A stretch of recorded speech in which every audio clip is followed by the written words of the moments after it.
She said to me, think about not what you're going to lose, but what you're going to miss on this next adventure. And she said, 2 years from now, what are you going to regret more? Hello, beautiful people, and welcome to the HumanizeHer podcast. I'm your host, Erica Lockheimer. And I'm your co-host, Elizabeth. In this episode of HumanizeHer, we sit down with a true legend in tech, Deb Liu. With an engineering degree from Duke and an MBA from Stanford, Deb's career spans from the early days of the PayPal Mafia to an 11-year legacy at Facebook, where she spent 5 years advocating for a small idea that is now an incredible platform used by billions every month, Facebook Marketplace. She later rose to CEO of Ancestry, leading a 40-year-old company into its next chapter of innovation. But Deb's story goes far beyond the C-suite. From feeling like an other in South Carolina to finding her voice as an introvert in Silicon Valley, Deb joins us as a mother, a leader, and an author of Take Back Your Power.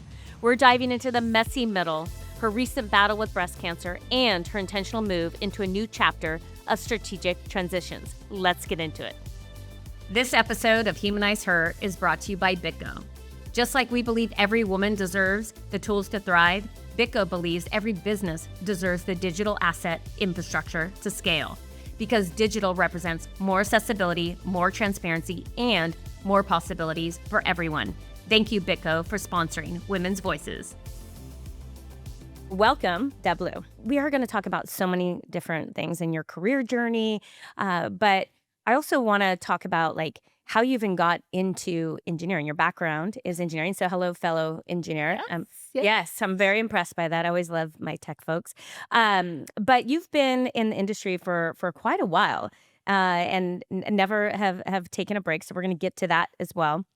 But if you can tell us a little bit about your history, eBay, PayPal, and then what led you to Facebook and CEO of Ancestry, which is massively impressive. So if you can just walk us through your journey a little bit and who you are. This is the HumanizeHer podcast, so we want to get to know a little bit more about you as a human and what led you there. Well, first, I was born in New York, and when I was 6, my parents moved to South Carolina, a place where no one looked like me. And I grew up in a place where I felt really like the other, like a person who was really a foreigner. People would come up to us on the streets and say, go back to where you came from. Oh my God. And it was just one of those things where, for me, engineering school, so I got into Duke and I got a scholarship. And, my dad was like, his dad was an engineer. My sister is an engineer. So I thought, I'll be an engineer.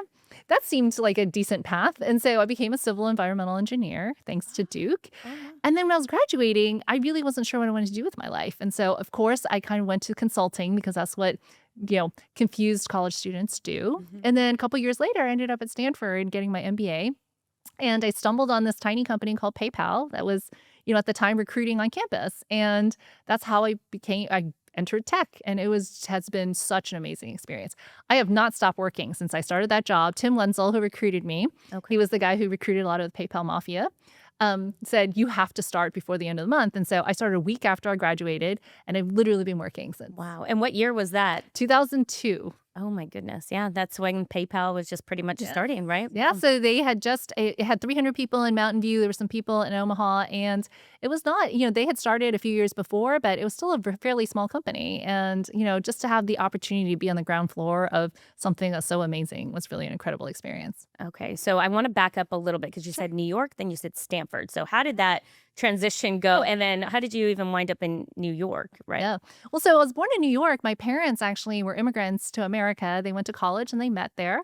So I was born in New York City. And then they moved to South Carolina when I was 6. And they were, my dad had never, been there. He decided he was being discriminated against at work and he was really struggling. And his friend called him and said, come work in South Carolina. I just got a job here. It was his old coworker. And it turns out that was the only other Indian family in our town. And we were the Chinese family in the town. So, and it was a town that was very hostile to people who didn't look like them. And it took me a long time to kind of figure out that, we were just foreigners to them. They had never met people like us. And I think I struggled with that. They struggled with that.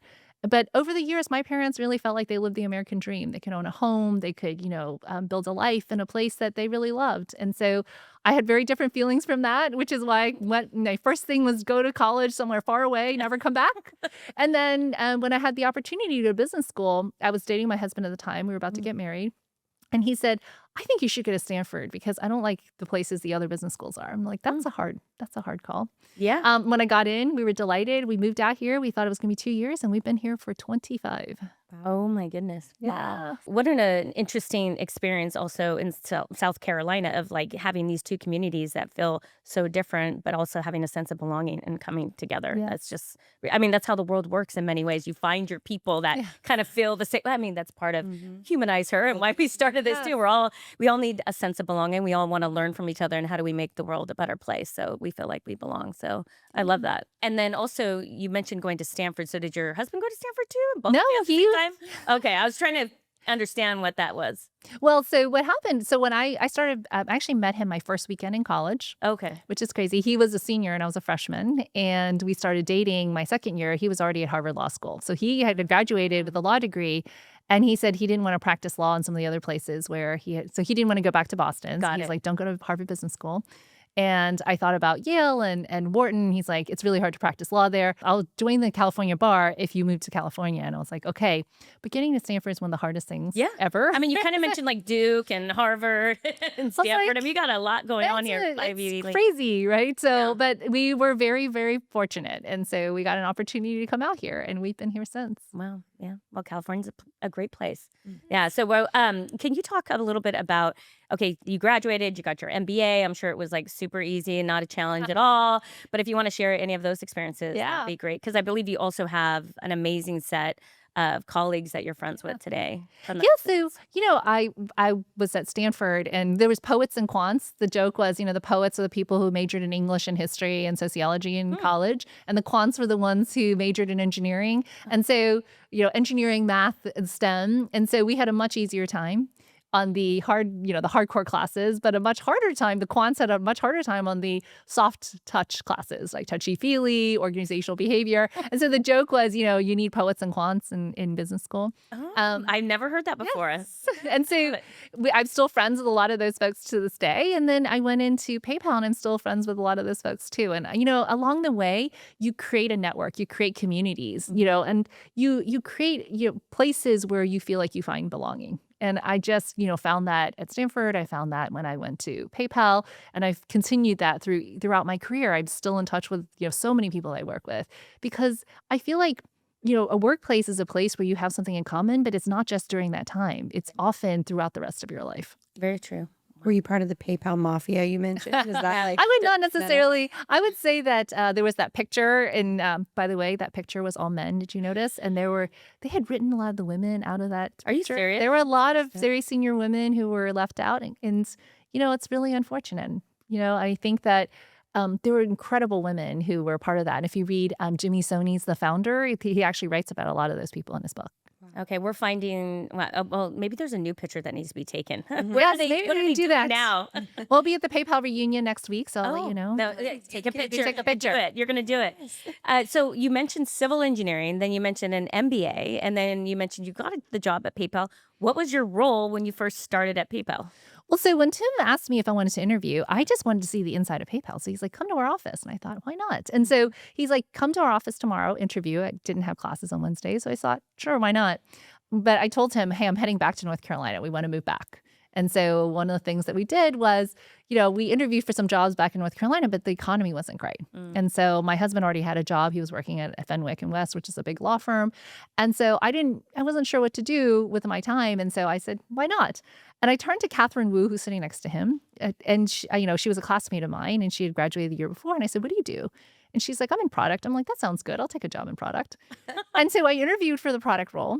And I had no idea what I was doing. I would say the what same. does it even mean, right? Like, it's not something you learn in class. No. It's not something that you have any idea. And so I show up to work, and they ask me these questions like, what should we build? The thing is, I was one of the very few employees who was an avid eBay seller. I sold a ton. I bought a ton. I was like very active on the platform. Eventually, I became a power seller. And I used all the tools, and I said, here are all the things that are missing. Here are the things from a seller perspective. And they said, well, your job, I remember going in, and the VP of product was Amy Clement. And I had to go up to her and I said, by the way, what does this job actually entail? And, it's one of those humbling moments where you get a job and you faked it. Oh, And then you realize you have to make it. And you're yeah. like, what do I do now? But you can't fake your way through doing a job. So I went to her and I asked her, what should I do? And she actually explained to me. She sat down and explained it to me. And I had an incredible manager who's really supportive as well, Deb Liu. And it was such a great experience to learn at the feet of people who are just building every day. And I got a chance to build some really, really great products. And one of the things that I loved was just the community that it created. A lot of us had not been product managers Mhm. before, and this was a lot of our first times. And we joked many years later that we wouldn't have hired us because we were completely inexperienced. You're and definitely not. Yeah, we're we qualified would at not all. qualify at all to do our own jobs. Wow. You know what I love about that lesson is I think there's two parts. One is you said fake it till you make it, and then when you're in the job you can't fake it Yes. anymore. I remember during the .com days, it was around the time that I had graduated from college, and it was just like if you could put up a website, you were a freaking genius. But it's like I put up a website and it was horrible. It was the worst thing ever. I stayed up all night to do it, but I got the job. And it's like now you're a front end engineer. I'm like, crap. Like, no, I gotta figure this out. And I still winded up staying up until 2 in the morning every single time because you have to. And the world was changing also so much at that time. So who is really ever qualified? I even think about some of the AI jobs as well. It's like, who's an AI expert at this time? We're all learning. Yeah. Wow. Absolutely. So wow, that's fascinating. So you went into the product role. Was there a part of you because you went to school for civil engineering that you felt like you should have used that craft, but you're just like you went into that role? I'm just curious. Yeah, I actually looked into the reason I went to civil engineering was I considered being an architect. Mm. And then I realized how that career path was, which was, it was a very long career path. And I remember taking architectural engineering. I have a certificate in architectural engineering. And the professor told me, you might spend your first few years drawing bathrooms in buildings because, the junior architects really don't do that much. Sounds super exciting. What's Right? up with that? That's what I thought. I had done the math and I was like, well, if I go to grad school and by the time I'm done, I'm going to want to have kids and I'll still be drawing bathrooms. Like I haven't designed anything. Shitty work of the Right? toilet It's like, bathrooms. yes. I'd say But don't we all start off that way sometimes? And so, but in business and in products, I got an opportunity to build really lasting products from the very start.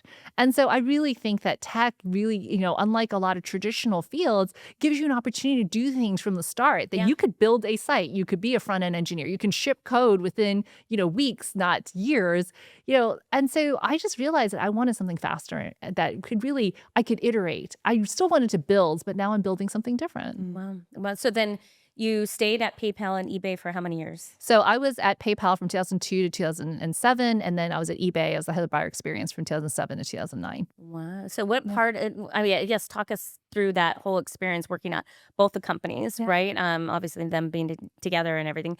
What did you enjoy? What was one of the projects that you're like, hey, this is, you talked about building, then you Yeah. get that excitement. What was one of those things that you're super proud of that kind of stands out? Well, what was really interesting was when I was recruited to PayPal, I had actually had an offer at eBay. I had an intern there.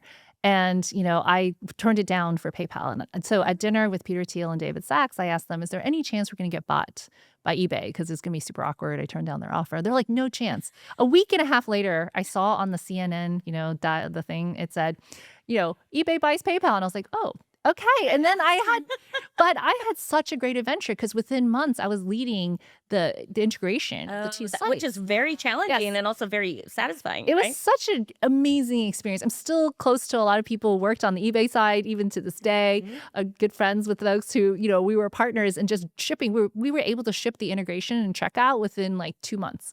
And so just how fast paced that was, the opportunity it presented for somebody who had no idea what they were doing was such an incredible experience. And so I really think that those are these, what Peggy Alford calls step function experiences.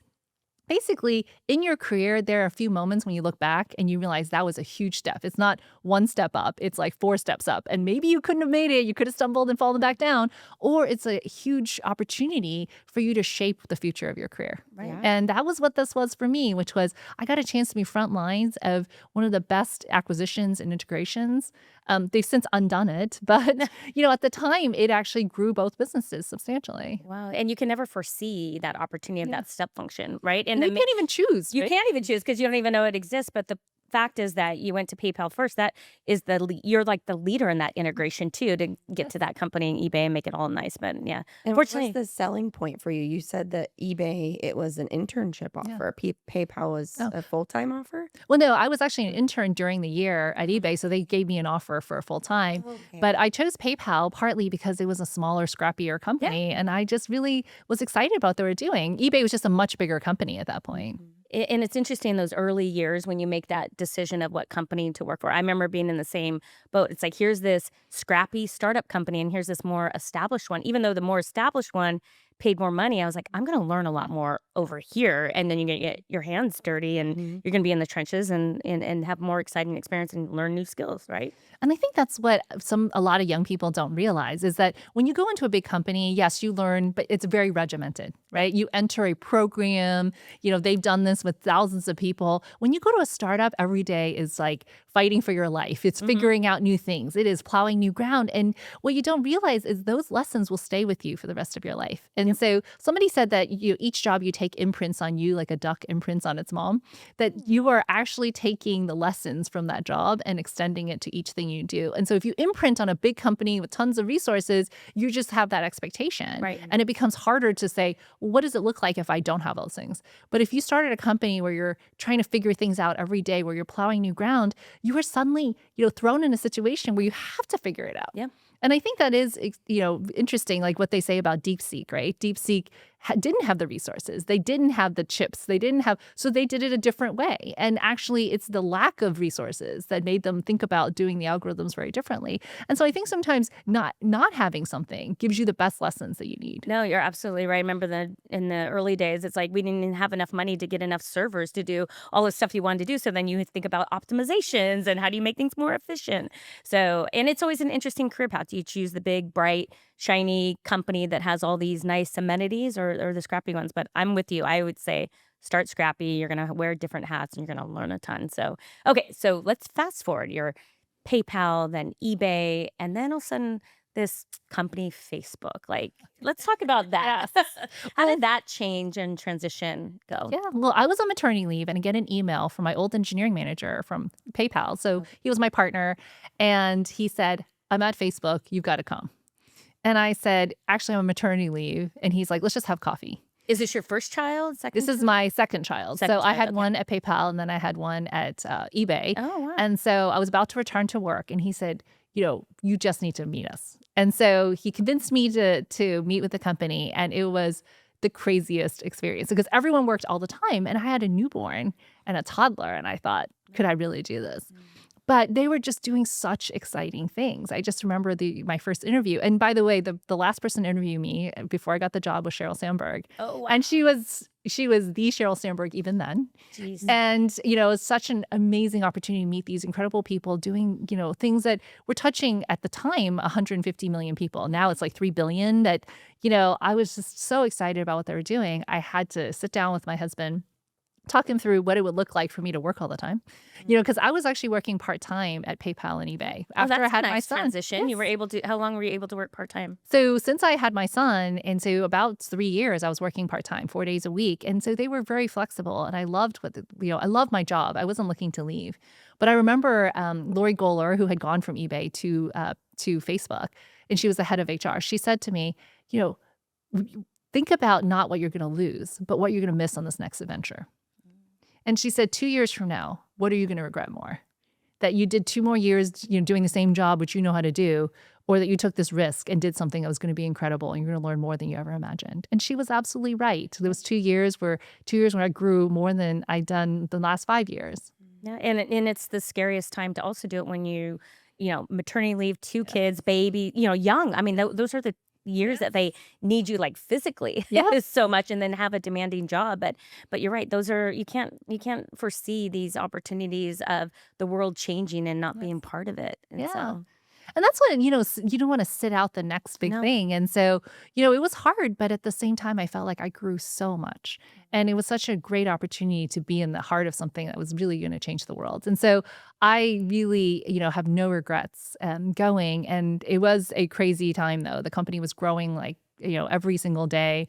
and we were hitting new records all the time. And I was working on new monetization opportunities. And so I just, I think it was the adventure of a lifetime. Okay, so you mentioned a really cool person, Sheryl Sandberg. Of course. She's amazing. Of course. Of course. How was that interview? If you can share, and then how is that a relationship? How has it evolved? I guess. Yeah, well, first, I mean, she is an incredible mentor. And, I met her and she was, she actually gave me the lean in talk because I did say in the interview. So a couple things happened in the interview. One was I pitched her Facebook Marketplace and she was like, what are you talking about? Because she's hiring for a different job. It didn't even exist at that time. Didn't exist at the time. It was very early in the company. Second was I kind of told her, hey, I have a couple kids. And she's like, she gave me an early version of the lean in talk at the interview. She's like, don't just stay where you are, get on the rocket ship. And so, she really was, it was an early version of everything she ended up writing and really changing the industry about. And so it was really gratifying. And over the years, she's been an incredible sponsor and mentor. I share the story in my book of how I got onto the Intuit board, which was several years before I joined the board.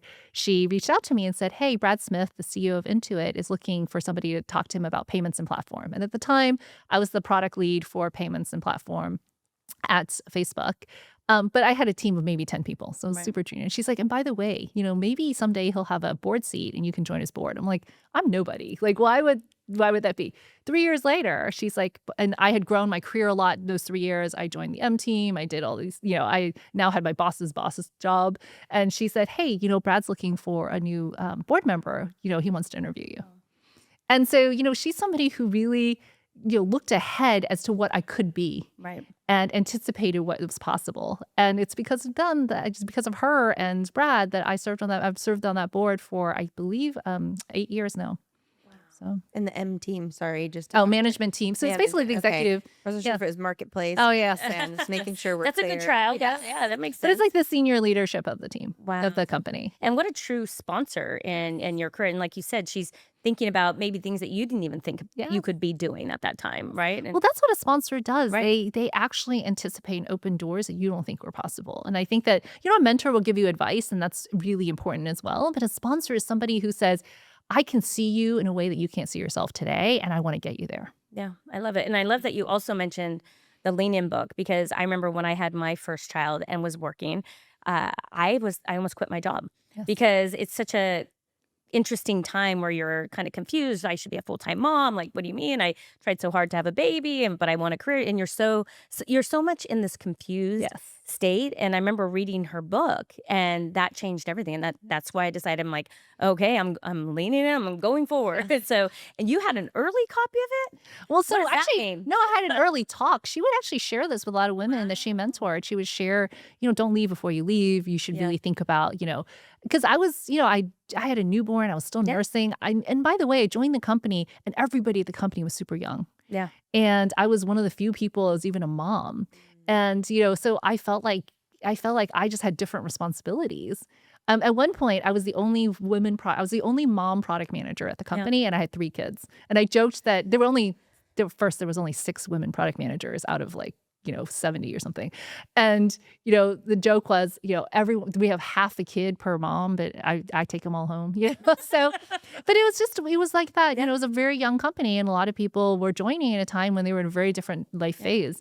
And for me, being able to lean in at a time when it was really hard, it was because of her encouragement, for sure. Yeah. And then you talked about breastfeeding and all those things. I mean, we didn't even have mother rooms at the time. They did. They had just created them. Wow. They had probably thanks to Sheryl and so. Yes, I mean, she really cared about that, making sure that moms felt like they did fit in. And eventually, I helped hire the next mom and the next mom. There were 2 people that I knew and mentored.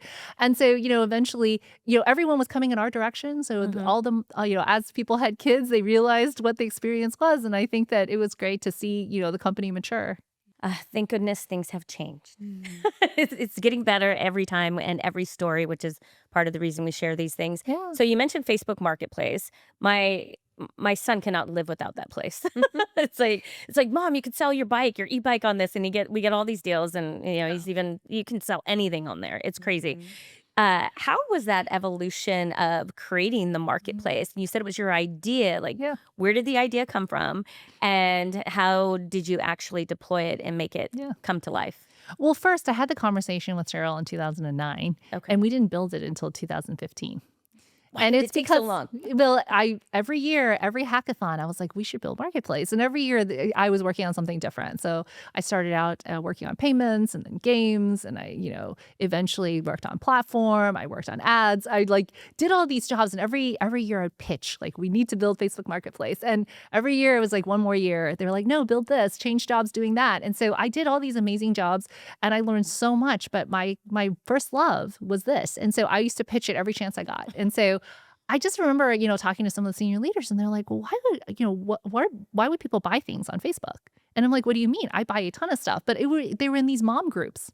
And so, as a mom, tons of stuff, right? Right. You have cribs you're outgrowing, my kids Clothes were, only last like yes, 3 months or something. it's like everything was just sitting around my house. And so I would buy a used bike. And then when they outgrew it, I would sell it to another mom in the community. It was kind of like, it's like recycling and reusing. And I was like, there's less stuff in the world and less stuff in people's garages. Why can't we do this? We are the place where people can meet up locally. And I realized that people weren't in these groups. And so they weren't seeing that. And so this is where I say, like, a lot of innovation comes from people seeing different things from different perspectives, and why, diverse voices matter. Because when I could see very clearly that people were trading things on the platform constantly, but it was blind to anybody who didn't have kids. Or in these closed groups. In these closed groups, and a lot of the groups were really centered around mom community. So they would have a mom community and people would try to sell stuff and they would create an offshoot of the ex-mom community, buy and sell. And, I realized that I could see such an opportunity for us to really, less stuff in the world, so more recycling, reusing, but also that we could create economic opportunity, that we could actually, help others to build businesses and build community around it. And so I pitched it over and over. And finally in 2015, Mark's like, okay, fine, you can build this. And we launched in 2016. It was not a universal success at the beginning. It took us a long time to make it successful. I joke that it's the 4-year overnight success because, a lot of people used it, but we still couldn't get it to work right for a while. What were some examples where it didn't work right? Because I'm just trying to think what could go wrong. Well, I think on the day it launched, we had an issue with the fraud filters. And on the headline of the New York Times, it said something like, it was drugs, guns, and baby hedgehogs, the story of Marketplace. And I was like, okay, that was pretty brutal. If you go back to the newspaper article, it is still there. I keep a copy of that. So just to remind myself that, when you build products, it is not always the green path, right? Yeah. It is not always, launch day was rough. And we had to iterate, we had to tweak. There were a lot of things we had to do. But, we got it to work really well. And it became a place where, by the way, my son is like, when I tell people who you are, they don't care about Ancestry or PayPal like that. They're like, Facebook Marketplace. We all use that. No, I can relate. my kids have made so much money off of them. I'm like, here, can you go sell some of my clothes too? I'll give me a little cut of a percentage. That'd be great. And then, it's true. It's amazing. We wanted to be community commerce where we sold our minivan on there. We bought bikes. We've sold so many things. We just recently sold a futon. I actually tried to give it away for free first and nobody wanted it. And then when I charged $40, someone came and picked it up the next day. So you just never know. Put value on it when you put a dollar on it, right? Because then they're like, oh, you're not trying to throw it away. Yeah. There's some value to this, which, is really interesting. And so, today over 1 billion people use the product and it's really exciting. And I like the fact that you brought up safety on the platform. And I could see how a headline like that, you're building so fast. You put something out there and you're like, oh, how are we making it safe for everyone? And so sometimes things come a little fast, but it's good that you held back and you're like, okay, this is going to take us 4 years to get it right. And still, you're always going to have those challenges on the internet. You're going to have bad people doing things that they shouldn't be doing. I even have personal experiences. All of a sudden, my son comes home with a motorcycle. I'm like, how'd you get that? Facebook Marketplace. I'm like, you don't even have a motorcycle license. How did this happen? So that was a conversation with the seller. So let's just say I figured it out. But there's still these opportunities that, how do you verify everyone and age? And it's such a challenging time too, but it also is such much opportunity, like you said, economically. I mean, people make money doing these things too. It's great. Which I think is wonderful because, we are creating opportunity for people to live their best lives, to, have the things that they need. And I love that it's, you're taking something that you once loved and you can give it to someone else. Recently we got an induction stove. And so we had to give away all the pots and pans that our parents had given us, which I grew up with, but we can't use it on an induction stove. So I just, I actually gave it for a very low price to somebody just in the community because I wanted to see it go to a good home. Yeah. And I think it is important that, it's not just about the commerce part, it's about the community commerce part. Yeah. Yeah, and you're reusing, you're recycling, and yeah, Yeah. it's fantastic. I love it, love it, love it. Mm. So Facebook for 11 years, Yes. and then this amazing thing happens where you're Yeah. CEO of Ancestry. I mean, talk about like, hey, starting off as a product manager that you had no idea what you're doing to now CEO. I mean, talk Yeah. about that journey. How did that opportunity come, and then how did you decide to leave Facebook? I mean, 11 years is Yeah. a long time, but then taking this leap of an opportunity of a new role. Well, just like, when I was thinking about leaving eBay and Lori reached out to me, as I was thinking about leaving Facebook, one of my colleagues who was leaving as well, I asked him, like, what makes you think about leaving? And he said, you know, in the next 2 years, what are you going to learn that you haven't? What job can you have here that you haven't already had? And he was right. Like it is, the same thing in a different form, which was I had every job that I wanted at that company. I had such an opportunity to build like really lasting products. But I wasn't sure that, what happens when the company gets bigger. When I joined the company, it was less than 1,000 people. And when I left, it was something like 60,000 people. And so I got better and better at, headcounts and budgets and managing, when you reach a certain level, your job is a lot of bureaucracy and you get better at managing through that, influencing through the channels, getting things done, getting the right person promoted at the right time. But, I felt like I wasn't learning anymore and I don't want to stagnate. And so one of the things was that I was looking for something else. I was open to it. I had explored within the company as well. And then I made it clear, I talked to Mark about going outside and he was very supportive. And, when I got called, I was actually called first for a public company CEO position Hmm. from Jim Citron from Spencer Stewart. And I just remember having dinner with him. This was one of the last dinners I had before the COVID shutdown. And I said, well, why me? And he's like, why not you? Mm. And I had to rethink, he's like, every new CEO has, had to do it for the first time Sure. somewhere.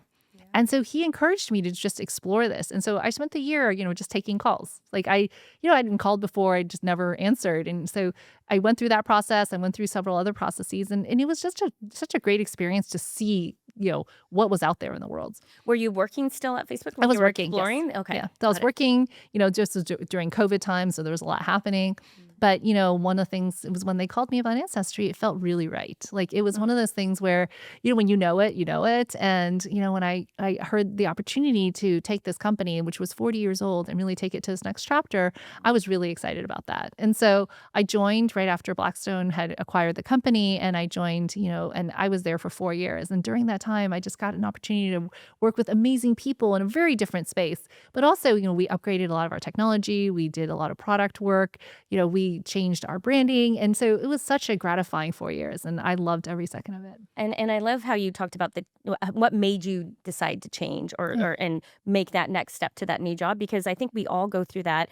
I've been in leadership roles for many, many years and at LinkedIn for 13 and a half years and did all the roles, all the different things. And then you get to a point, it's like you do become stagnant. It's not Yeah. the company, it's you. It's like, Yep. hey, I learned all these things. And so how do you actually navigate yourself and say, hey, is it me? Is it the company? Is this new opportunity? And it's really scary because you're like, you're doing good at your job, right? You're doing fantastic, but you decide to make that leap and you do something for yourself. And when that spirit is lost in you in some way, or we were talking to someone else also about energy. If it zaps your energy, where it's like the bureaucracy or doing another, reorg in a different way. I mean, it doesn't give you the same challenge and learnings. And so when you decided to go to Ancestry, what were the new things that you learned and you're like, wow, this is the reason why, and this is why it felt great. Well, I think there's this matrix I use, the 2x2, when I Okay. illustrate this to people on my team, which is impact versus learning. Mm. If you're having a lot of impact, you're probably not learning very much because you're so good at your job. You have a U-shaped, hole in that company, and that's you. And you are filling every spot. You know how to get the budgets done. You know how to do X process. You know how to recruit. All the pieces are surrounding all the things that you've learned. And you're now, it's all about output. And so your impact is high, but your learning is low. When you go to something new, when you actually hit the reset button, suddenly your impact is low at the start, but your actual learning is really high. So there's a steep learning curve where you're learning every single day and you wake up, and that's what it felt like again. that for a long time, I got very used to how one company did things. I was there for a long, long time. I knew all the hidey holes to like get extra budget if I Yeah. needed. I knew how to hide things and, like, oh, if we need a head count over here, I can shift it from this group to this group, but not this group because of the way that the accounting works. You just know how to do your job, but it becomes so you're too good at it in some Right. ways. And so it's important to actually hit reset and say, actually, what do I want to learn next? And then during that experience, I learned so much about a completely different space, a completely different industry. And it was such an opportunity to also go deep in a product that I really had a lot of affinity for. I love, family history and family storytelling. I do a lot of, I do a lot of scrapbooking. I also collect a lot of family stories and I scan all of our old photos. And so it was just such an opportunity to do something I really loved and to do it at the storied company that was really, the biggest in the space was really gratifying. Wow, I love your U-shape analogy. I mean, that is just so on point. And you also just really articulated how, I don't know, I personally Yeah. feel or like You were like, like you're speaking my love language. yeah, no, it's true. And it's because you're going through it and sometimes Yeah. you don't understand how to process it. I mean, even the same thing. I mean, Elizabeth, you've had different roles at LinkedIn as well, but you just understanding what that process is and deciding you could stay in the company, do that next role and get that new feeling and getting Yes. that U shape, but then going to a whole different company. Yeah. But it also is interesting when you say, you reset, but you think about who's going to go into that role where you were at. Mhm. They have to learn and Yeah. navigate all the things if they're new to the company. Yes. If they're not new to the company, then they have some of those things that you Yes. talked about, which then makes it challenging why some people are really successful right off the bat or sometimes not, that's hard. Well, I think that in any job, there's the hard skills and the soft skills, right? Mhm. And often it's not the hard skills that matter, it's the actual cultural aspects. Do you fit in? Do people accept you? Are you, somebody that people can respect? And, whenever you're in a new role, everyone's kind of wait and see. Yeah. And, one of the things that I think is a big challenge is people who've been at the very top of the mountain, you were running this big team, they all respected you, you built X, and then you start from scratch, from everything, right? You're earning everyone's trust every single day. And it's humbling, but it's also really important because that's part of the learning process that, you were the captain of the ship for so long and then actually kind of earning your way back up the ranks is an important part of actually what we do, but it's also a growing experience because you see what people weren't telling you before, that you have to adapt, that you have to change, you have to learn. Yeah. Did you feel that way when you went over to Ancestry? Like, did you feel like, oh, I have a lot of cred that I need to build here in that Build company? relationships, Yeah. build trust, all that. Well, building trust is so important. The company had been, had just been sold, so there was a lot of change. And so really building trust. And, there were people who were at the company for 22 years and you just come in as is the leader of the company and really learning from what was and then where you want to go together. I think that's so, so important. And how you navigate those first conversations in the trust. You don't want to go in and be like, okay, Deb Liu's here, and this is how we're going to change everything. Yeah. That's like that's Yes. like the worst thing that you can do, right? Well, so that's how I built this. So in my blog, I talk about the 30, 60, 90-day plan. I wrote a plan and I shared it widely, which was here's what I want to focus on the first 30 days, 60 days, and 90 days and what the accomplishments are and what I'll deliver. And the first 30 days, I just listened. So I did a listening tour. I asked the same 5 questions. And, I put it on my blog and, and I said, I'm going to do a listening tour. I talked to over 60 people during that month. And then at the very end, I wrote a State of the Union. Here's what I heard from all of you, what you love, what is challenging, what you want to put, where you want to go, what you wish for. And during that time, I was able to synthesize, the feelings of the company and also be able to set a path going forward. Eventually, I continue to do these what we call magic wand dinners. So every month I would do a dinner with 10 to 12 people from the company, from all walks of the company. So it didn't matter how senior you were, whether, wherever you are, but we would do dinner together. And then I would say, if you had a magic wand, you could change one thing about the company. What would you change? And, you hear so many different things from different parts of the company. And it's a reminder that, nothing is perfect, but you're always striving for more and understanding. And it was also magical to see people who had worked together in the same company for 10 years and never met each other, which is fascinating. Yeah.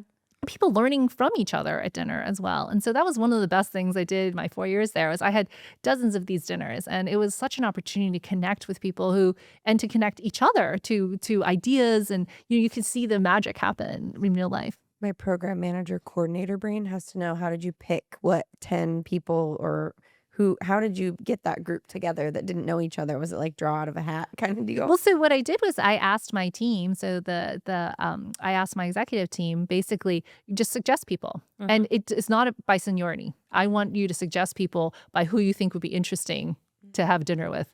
And over time, people would invite each other. And so, people knew about this dinner. And so they would start inviting each other. And so they would cobble together a list every month. Well, that is such a brilliant move to do because, and I also like that you said different levels of the organization because different levels of the organization, there's a leader in each one of those roles that you'll gain information. And then that makes you more intelligent for your role to make sure like, oh, this is the next move. I mean, you're synthesizing all the data that you're getting from all these people.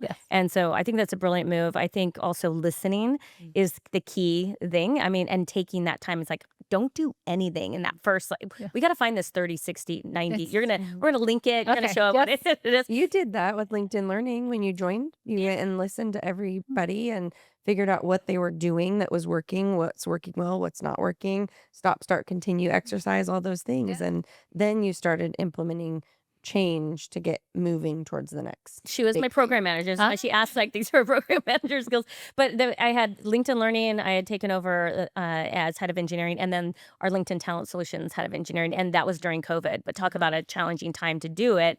But that was the first thing. It's like I had to learn the credit, even though I was at the company for so long, even in a different role at the same company. These people are like, who are you? The last person, she was great, So it's like, well, like prove it. And I love that you said she was. Oh, yeah, there's actually the other one. The last two were women, and then the one that when I left, there's still women. So we advocated for the right people that had the best skills for the job, and we're all still friends. But it's interesting. Sorry, going on a tangent, but the woman that was in that roles previously, her and I just went recently on a hike, and she's starting at a new company, and we talked about what do you do in the first 30 days? Send her my post. I know. This is exactly perfect. And but one of the things we talked about was listening. That's the best thing that you can do and just gain trust. But I'm going to send her that exactly because she's going through it right now. And I know some other men in my network are doing the same thing too. It's interesting. Like you've been in the career for so long, you feel confident, but still there's these basic human skills that we all need to have and do to get where we're at. And you feel unsure. I'm sure you didn't feel crazy confident. Like, were you confident going in? You're like, oh, I got this CEO job. You've never done it before, right? Well, you have so much to learn, right? It's sort of like you would not go to a foreign country and just like plop in and say, here's what we're doing. You would do research, right? You would understand the lay of the land. You would understand the customs and the culture. And I feel like sometimes people just enter the job and they're like, okay, here are the things we're going to do. And people who are there are saying, hey, like, for example, if you come to America and don't tip and you're European, they would be really horrified, right? So like, just so rude. Don't do that. Yes, it's like small things like that where there's parts of the culture that are considered, rude. And yet, if you don't even take the time to listen, how do you even know? And so I do think taking the time to acclimate, and companies are more different than you think they are. You just might not see it at the surface. And so once you go into a new company or to even a new job, the culture, the microculture might be very different, even though you were just sitting, one building over. Sure. And so really kind of is taking the time to understand and to listen and actually to create, inclusiveness around what is your plan? If your plan comes because you talked to 50 people and they told you, here's what our pain points are, you would have a much, better time getting them supporting your plan as well. On board. Yeah. Excellent point. It's like, that's how influence is, right? You lead with influence and you're not telling people what to do. Oh, okay. I love it. We can talk on this forever. So, CEO of Ancestry, 4 years. 4 years. Exactly 4 years. Exactly. Okay. I want to know, like, when you made that transition, but when do you want to bring in this book, Take Back Your Power? Did that happen when you were at, the CEO of Ancestry? Yes. And it was interesting when I bought your book. I also been listening to your book. Elizabeth was like, I already have the book. And then because you had spoken at LinkedIn and everybody got a book. She told me, she's like, I got Deb Liu. I'm like, look. I'm like, I have it right here. That's great. Yes, that's cool. So I have been wanting to write a book. So it actually started because I mentor. So people reach out to me a lot on LinkedIn, actually, and they'll just say, hey, I need someone to talk through an issue with me. And it's strangers, so people I don't know. Or somebody will have a friend that needs help, and they'll just call me. And I said, okay. Usually they text me when I have a moment. And I was traveling a ton. So I was like, usually between TSA and boarding the plane, oh, really? I would call them and say, I know, it's a great place. And, like I have 3 kids. I had no time to myself. Right. And so one of the things I would do is call them back and I would say, "Hey, tell me what some of your challenges are." And I realized that all of their challenges kind of fell into these simple buckets. And so I'm like, I know it took me, I think I calculated 8 years. I talked to 1,000 people over 8 years. And there's no way that I can continue this. And this is at maximum speed. And so I decided if I write a book, I can say, "Hey, read the book first." Mm. And so, and a lot of those questions were really around confidence, around, how do I get promoted, those things. And I realized that a lot of people took it on themselves. They would say, "It's my fault. What am I doing wrong?" And I said, it's not always your fault, but these are the things that you can do. You have more power than you think you have in your hands. And here's what I would do. And so writing this book was really a distillation of all the advice I'd given those 1,000 people into a book so that people can actually self-serve and get to the ideas themselves. And I still do a lot of the coaching. Now I do a little bit more coaching in a slightly different space. But I do, a lot of people reach out to me and I realize those pain points are very, very universal. I've been listening to it, and one of the areas in your book, it's great, by the way, is don't give yourself a free pass, if I remember it correctly. Can you give an example of what that is so we can have everybody buy the book? You can learn about all these things, but let's take one nugget out of that book that could be actionable for folks and share it out. Well, that's a concept from my friend Carol Izazaki where, giving yourself a free pass. So, how many times do you go to a Zoom, you have camera off, you don't say anything? Were you even there? Right? Or you sit in the back of a meeting and you just take notes quietly. Did it even matter? You could have just read the notes afterwards, right? I'm like, if you're going to show up, really show up. And so one of the things that she talks about is how, do you have these unintentional, ridiculous strategies? Like if you wrote a note to yourself, it's like, I'm going to add no value at this meeting. I'm going to hide in the back and take notes. That's like terrible strategy. But then how many times do you walk away from a meeting having done exactly that? Yeah, that's true. And so instead, really say intentionally, what am I going to contribute? What am I going to get out of this? And if you actually choose that intentionality, then you are actually taking control of the meeting. If you leave no impression, so I say that when you go to a meeting, imagine leaving a photograph on the table. Right. And that photograph can be faded, it's barely visible, or it's vibrant. And people say, wow, I want more of Erica. I want more of Elizabeth. I want their voices to come to the room. Which one's going to get you invited to more meetings? Who's going to take you to the brainstorm? Who's going to want to hear you present? And every interaction is like that. When you give yourself a free pass, you don't take the shot, your product doesn't get built. Your idea doesn't come to the forefront. And, think about the loss of what isn't built because we don't have that your voice. Wow, I love that photograph analogy. I want to be that vibrant picture every single time. I think you are. Well, you too. All of us. Thanks. All of us need to be. It's true, and also what a waste of time. Also, if you're not going to really show up and be present, right? So you see a lot of these people who come to meetings and they don't show up. And so I asked them, like, was this a good use of your time? Could you have spent the hour reading, you could have just read the notes in 5 minutes. Being here didn't change anything. Right. And so one of the things I also encourage people to do is really think about like who they want to show up as. Mm-hmm. And a lot of women will tell me, especially women, will say, well, I'm an introvert. And I'll say, so am I. That's not an excuse. You have to choose to show up. And that means choosing to make the choice, choosing to be the person that you hope to be. And it doesn't necessarily mean you have to be an extrovert, but it means actually showing up when the moments matter. I like that. And then also I think there's probably something in there that you're saying, like, I want to be that vibrant person in that meeting. But also if there's a challenge where for some reason you don't feel like you can, I mean, there's also a question, should you be in that meeting, right? Is that really the best use of your time? I mean, another thing I've always heard, corporate world time and time again, too many meetings, it's not worth our time. But it's probably true. And there's this balance of, well, please invite me to the meeting because I want to be included, right? There's stages of my career. I'm sure yours is like, I just want to be there. I just want to be there. It's like, but then now as I later in my career, I'm like, whatever it takes to get me out of that meeting. Less meetings, please. But I think that's also, there's a question in there of how you can show up and if it makes sense for you to show up. Yeah. Right. Well, I think there's a sense of FOMO, right? If you're not invited, you're not important. But if you're just going to watch it like it's a show on YouTube, is it really best use of your time? You could be contributing to the company, to your coworkers, to your project in other ways. Yeah. And so I do think that, we often just feel like being invited is the actual point when actually it's contributing and having impact on that meeting or not even being there and working on something else. Yeah. And that's a good way to explain why that person's not in the meeting. Yes. Right. It's a hard reality though. Like I talked through this with her, like staff meetings that I've been invited to historically since I started at LinkedIn. And then most recently, they made a decision to reduce the number of people in the room. And I took it initially as like, I'm not important anymore. I don't have a seat at the table. Like, this sucks. And then after, it only took me like 30 minutes to an hour to finally be like, you know what, actually, it's okay. Because I don't really talk in that meeting much. I'm there to know what's kind of going on, but my boss can relay that information to me later.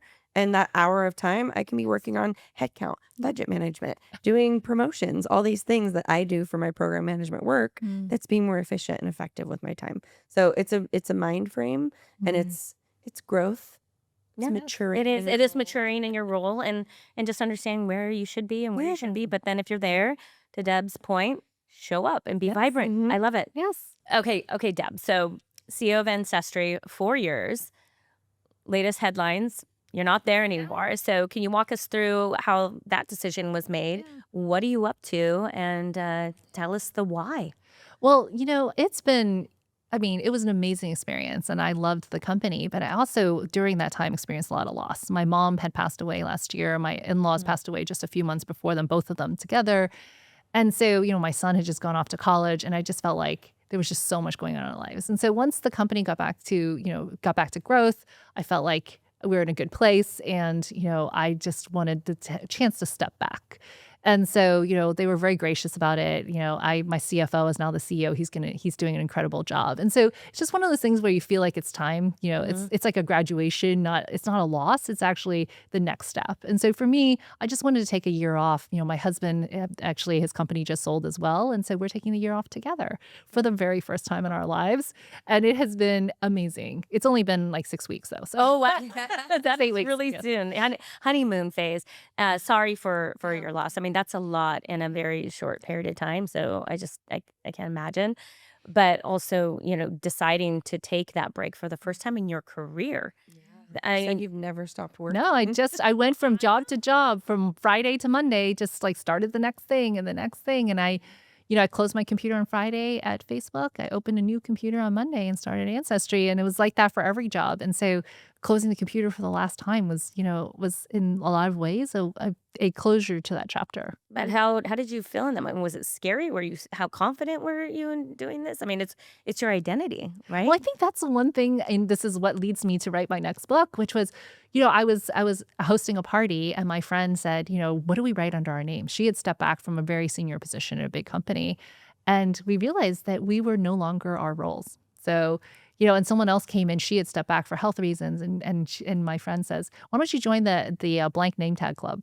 Oh, that's awesome. I love that. That is so great because also when I quit my corporate job, the first thing everybody asks is, what do you do? What do you do? Right. And then it's like so awkward. I wish I had a blank, like, Right. black.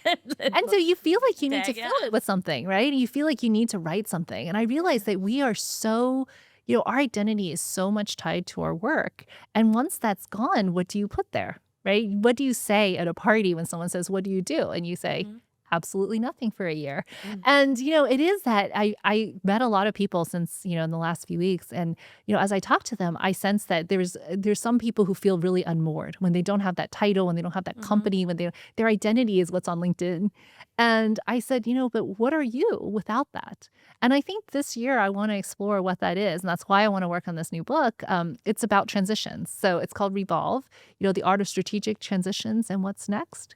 And I think part of it is that we don't have what you call a graduation. When you're in high school and in college, there's these celebrations of the ending and then the start of something new. And in our lives, though, we go through transitions at different times. It's not the same time as our friends. Sometimes you lose a job. Sometimes your relationship ends and you just feel alone. And part of this book is really to say, hey, we go through these transitions. How do you do it so that you're thriving through it? How do you actually reset and look back and actually, reflect on what happened and then look forward and rebuild from there? And so a lot of this is really built around that framework. Oh my I goodness. love that. How do you do it so you're thriving through it? Yeah, I mean, because it is change and it's a new chapter and it's a celebration and you earned that and then now you're gonna have a new part of your life that you're gonna explore in a different way. And so, how exciting is that? I can't wait to read your book because I need it too. Personally.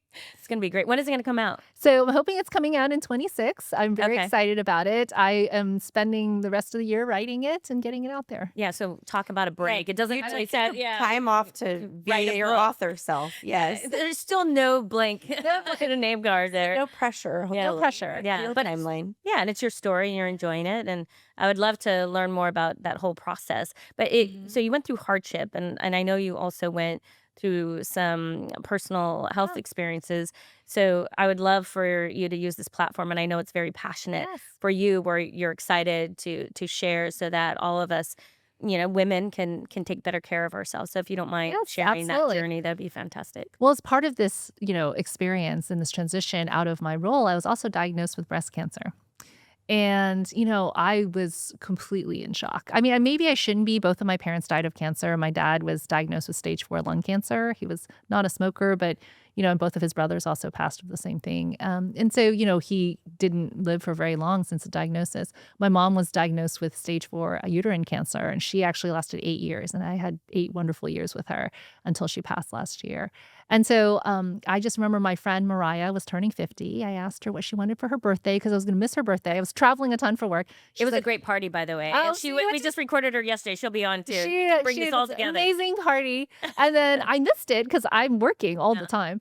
And she's like, "Just get a mammogram. I can't believe you put it off this long." And I thought, okay, sure. So that was about a year and a half ago. I got my first mammogram. It was clear. I told her, "Hey, I did it." And she's like, "Great." And so the next year, I also missed her party. And I said, "What do you want this year?" And she's like, "Get another mammogram." I'm like, "I did it last year. Okay, fine." I set How up the much can appointment. change in a year? How much can change in a year? And of course, they walk out of the room, come back and say, "You need to see a doctor right now." And I thought, great. So between a very clear mammogram and two centimeters, they could see of just what looked like calcifications, which means something happened. And so went directly into a biopsy. I mean, literally on my phone on a notification, it says you have a biopsy in 15 minutes. And I'm like, whoa, okay, they're working really fast. This is not good news. And so I was diagnosed with it had not spread, so it was stage 0, which is great. So I 6 weeks later, I'm in surgery. I'm starting radiation very shortly. And so, it's been a whirlwind actually. But at the same time, because it was caught early, they said that it was actually fairly aggressive. And so even a year would have made a huge difference. And so because of Mariah, I'm here to say that, friends will save your life. And I think that she just made my life so much better. And so I asked her recently, I thanked her, and she said, "I just want you to spread the word." And so that is something which I hope to do. I shared, I normally wouldn't share something this personal, but I shared this on my blog. I shared it on LinkedIn. And so many women, actually 4 dozen women, told me that they are getting mammograms that they had put off. And actually several said that they were actually putting off biopsies, which I was like, oh my. A biopsy, like Something is there, but you don't want to know. And so, I just realized that, your health is everything. Yeah. And statistically, with 4 dozen women, 13% are going to be diagnosed with cancer sometime in their life. And if they just catch it 1 year earlier, their prognosis is so much better. And so, Mariah and I both had cancer, much younger, and we caught it early, and we were very fortunate. It gets more and more complicated, like exponentially more complicated as it goes up the stages. And so once it spreads beyond the ducts, and then once it's in your lymph nodes, and then beyond that, I mean, it just becomes so much harder. And so, this is why we are big proponents of early screening. And I know that the guidelines say 40, but I have met many women who told me who are under 40 that they found something. And so, we should this is our health, and we have to take control of that too. Yeah, and I think we have to bypass those recommendations that they have, like at 40. I mean, everybody's body is different, and so we can push and do those screenings earlier. I mean, and I think the challenge is, like, is it covered by insurance or not? It's like, how do you go through that and push? You've been pushing me. I'm 37, and the doctor's like 40 is the age. I'm like, But I've met several women who, because they felt something, they went in, and it could have been there for a long time. And they just, Didn't know. cancer doesn't wait till you're 40. No. And it's important to really take control of your health. And I know, it is expensive, but, your health is worth everything. Yeah. it's your life. Yeah. The one life you have. Yeah, I like that. Cancer does not wait until you're 40. It's great. I even do colonoscopies because my dad passed away from colonoscopy, and he followed the same recommendation every 3 years. It ran in his family, and then all of a sudden he did it on the 3rd year in stage 4. Oh my! So I was like, okay, I'm doing this. Like, I did every year and found stuff, and then, but I went back to every 3 years, and I pushed. It's in my head right now. Like, why am I pushing it off? Yes. I'm scheduling it. We got Anyway, time this summer. I know. Yeah. It's a process, but It I'm is. so glad that you caught it early. I'm so glad that you're also an advocate for it because it is so important and it's challenging because we have one life and you want to do all these amazing things that we list out in your career, and that's not possible if you don't have Yeah. your health. Yes.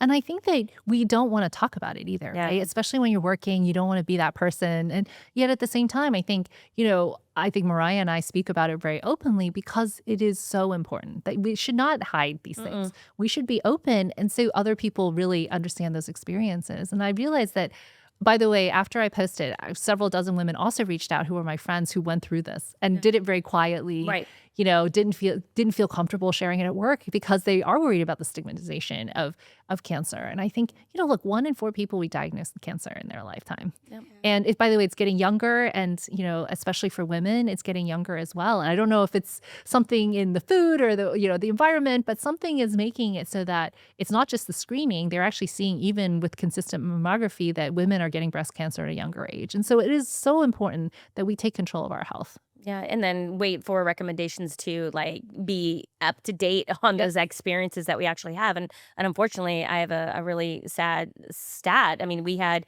6 recordings we record in batches, and 3 of them had breast cancer. Yeah. It's crazy. Which is just crazy, right? And so, I just think that it's way more common than you think it is. And I think we should destigmatize talking about it because it is such an important thing. And if you catch it early, look, it's a huge pain to have massive surgery and radiation, but at the same time, your survival rate is actually like over 90%, over Wow. 5. And so you have a very good chance that things will be just fine. But if you catch it later, the stats go, down very precipitously. Jeez. And so now, if you don't mind me asking, Yeah. your next stage is you're doing radiation, and then is it a couple procedures, and then you're done, and you just monitor?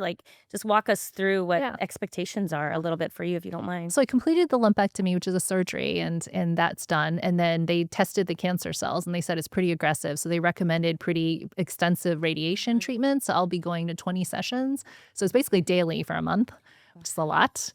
And then I will then take tamoxifen, which prevents recurrence. And so tamoxifen. So they say after surgery, your risk is cut in half with radiation, and it's cut a half again with tamoxifen. So it's all about stats at this point. Got You got to it. lower your risk of recurrence because usually when it comes back pretty aggressively. More aggressive. Yeah. Yeah. Wow. So you're doing that now. Yeah. So I'm starting radiation on Monday. Yeah. So hopefully, Look. yes, Yeah. we'll be thinking of you, and Thank you. I can't imagine you're probably going to understand, what does radiation feel like, right? Yeah. How are you going to get through that? And Yeah. that's going to be challenging. Yeah. Okay. All right. We're going to get the message out. Everybody's going to get a mammogram. Yes. We're going to be fine. And you're going to get one too. Everybody's Okay. going to get one, right? Yes. Okay. So this conversation just went so fast, too Yeah. fast. I have so many more questions for you, but who knows? Maybe we'll have an episode 2, and then when you have your new book out. So Mhm. real excited about that for you. Yes. One of the things that we like to end the podcast with is any women that you'd like to elevate. You can have 1, 2. No one ever sticks to one, but if you can stick to one, that's fantastic. But no pressure. But if there's anyone else you'd like to give a shout out to and elevate, this is your platform. Well, I just want to shout out to all the women who are, usually I'm sure people name famous women, but I want to shout out to all the women who are moms, who are daughters, who are, taking care of other people. I think in our society, I lived the sandwich generation. I remember what it felt like to juggle my mom's doctor's appointments, my kids' school, working, and, just making, you have to make do. You just make time. And I think the caregivers in our society do not get any credit. And they're the ones who are carrying the burden of the world. And so I do want to shout out those women who feel that weight of the world of caring for their parents and their kids at a time when, it's a really tough time when, things are very expensive and you still have to go to work every day while you still come home to all the responsibilities. And I worry that, we underappreciate that unpaid labor, Yep. both emotional and physical labor. And So mental. Yeah. Yes. Yeah, and it's a lot, and it's in this interesting phase where it's in that crunch time. It's like you're a crazy career, but then aging parents, and then you have kids. It's the messy middle, something in there. It's hard, but Yeah. I love that call out. It's wonderful, and thank you so much, Deb. Appreciate it. Appreciate your time. Well, thank you for being Thank here. you. Thank you. All right, and that's a wrap. It's a wrap. Humanize Her would not be possible without the crew behind the scenes. Ash Blodgett, our director and creative producer, for guiding us with expertise, creativity, and passion. Becky Davis, our talented director of photography and creative producer, for bringing our stories to life with stunning visuals.